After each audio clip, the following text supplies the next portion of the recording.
Çünki sən desən ki, mən müsəlmanam, təkfirçi də mən müsəlmanam deyir. İxvan da mən müsəlmanam deyir. Amma mən sələfiyəm demək, o deməkdir ki, mən bu firqələrin hamısından uzağam. Lakin bu mənsubiyyətə hücum edənlər əslində ya nəyisə gizlədirlər və ümumi mən müsəlmanam ifadəsinin arxasında gizlənmək istəyirlər, ya da ümumiyyətlə Sələfi Salihin yoluna müxalifdirlər. Sələfi Salihə açıq şəkildə mənsub olmaq onu ifşa edir və üzə çıxarır.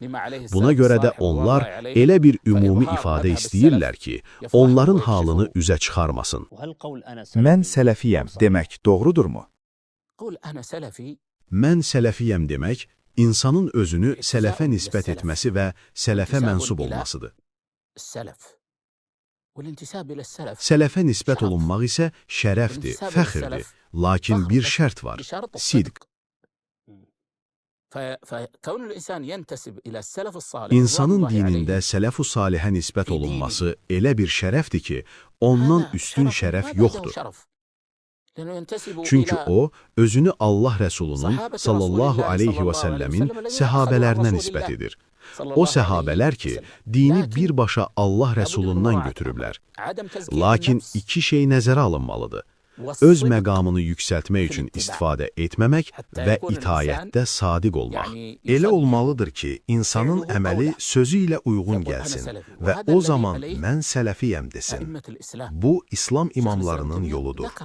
Şeyxülislam İbn Teymiyyə qeyd etmişdir ki, insanın özünü sələfə nisbət etməsinə ona irad tutmaq olmaz. Əksinə, onu ittifaq ilə qəbul etmək vacibdir. Alimlərimiz, şeyxlərimiz, Şeyx İbn Baz rahiməhullah, Şeyx İbn Useymin rahiməhullah, Şeyx Fovzan həfizəhullah, hamısı demişdilər ki, sələfə mənsub olmaq gözəl və təriflənən bir işdir. Hətta Şeyx İbn Useymin rahiməhullah qeyd edir ki, bu tabiçilik baxımından vacibdir. Məsələlərin bir-birinə qarışdığı zamanda insanın mən sələfiyəm deməsi lazımdır ki, başqalarından fərqlənsin. Çünki sən desən ki, mən müsəlmanam, təkfirçi də mən müsəlmanam deyir. İxvan da mən müsəlmanam deyir. Sururi də mən müsəlmanam deyir. Cəhmi də deyir, mən müsəlmanam. Amma mən sələfiyəm demək, o deməkdir ki, mən bu firqələrin hamısından uzağam. Mən Allah Rəsulunun səhabələrini təqib edirəm.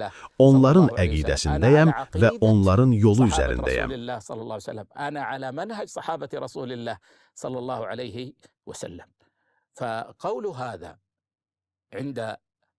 Bu sözü qarışıqlıq zamanı demək tələb olunan bir məsələdir. Bu mənsubiyyəti bəyan etmək üçündür. İnsan Sələfi Salihin yoluna mənsub olduğunu açıqlayır. Sələfi Salihin yolu heç bir ayıb gətirmir. Əksinə, bu tələb olunan bir şeydir. Bir dəfə möhtərəm Şeyx Salihdən Hafizəhullah soruşulmuşdu ki, əgər məndən sən sələfisənmi soruşulsa, nə cavab verim?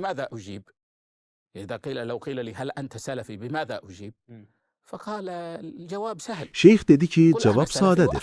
De ki, mən sələfiyəm və bununla fəxr edirəm. Bu böyük bir şərəfdir və fəxrdir ki, Allah bəndəni ətrafındakı bu qədər azğınlıqlar içində ümmətin sələfinə və Allah Rəsulunun səhabələrinə nisbət edilməsinə müvəffəq edib. Lakin bu mənsubiyyətə hücum edənlər əslində ya nəyisə gizlədirlər və ümumi mən müsəlmanam ifadəsinin arxasında gizlənmək istəyirlər, ya da ümumiyyətlə Sələfi Salihin yoluna müxalifdirlər. Sələfi Salihə açıq şəkildə mənsub olmaq onu ifşa edir və üzə çıxarır. Buna görə də onlar elə bir ümumi ifadə istəyirlər ki, onların halını üzə çıxarmasın. Şübhəsiz ki, müsəlmanın mən sələfiyəm deməsində heç bir problem yoxdur. Əksinə, müsəlman Sələfi Salihin mənhəcinə tabe olmalı və o mənhəc üzərində əməl etməlidir.